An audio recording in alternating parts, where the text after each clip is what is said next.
Hi everyone. This is a little scary, but here we go. There is a question in our assignments that requires us to explain what social media is. I argue that social media has always existed in one form or another.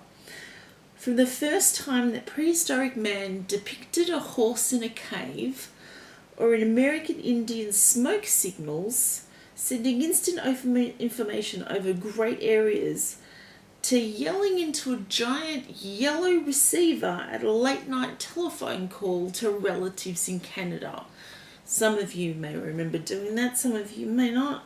I certainly do. Social media has existed. Tribal leaders sending smoke signals is thought of as synchronous communication. The message will be disseminated early and quickly, and a response sent back via the same method. There is a story of Abraham Lincoln, who, it is famed, sat in the war room to get instant updates on how the war progressed. A classic example of synchronous communication.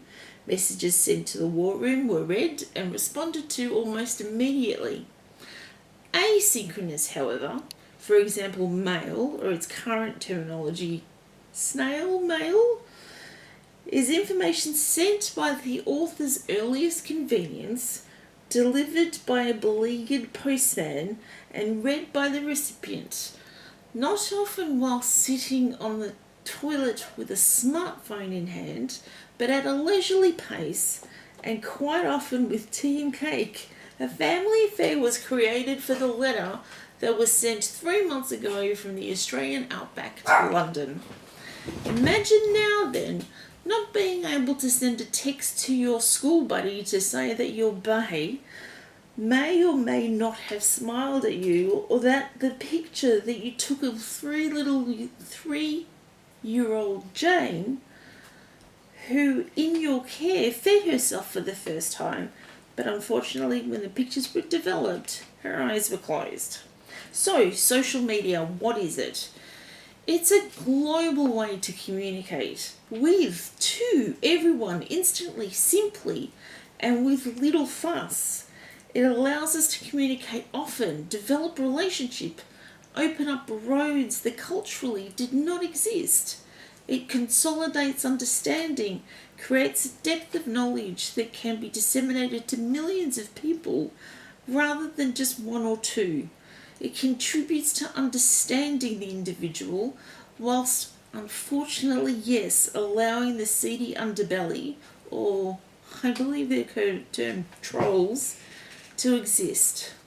Security. Security will always be a concern for social media users, but that brings you to the question, what do you use it for? My children use it to follow their friends, their favourite movie stars, and to join groups that interest them. I, however, I have to admit to using it to stalk my own favourite movie star and to participate in the Gangnam Style revolution. Using it in the context of business, however, especially in the context of early childhood education, can be frightening, but it is now a required necessity.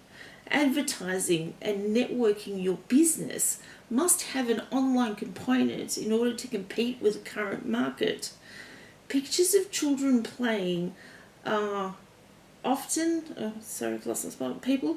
Pictures of children playing are often taken from behind to allow for context, but we delicately navigate around the seedy in order to maximise our use of social media.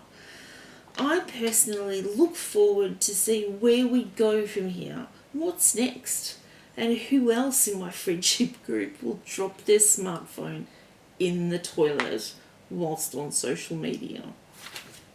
Thanks, guys.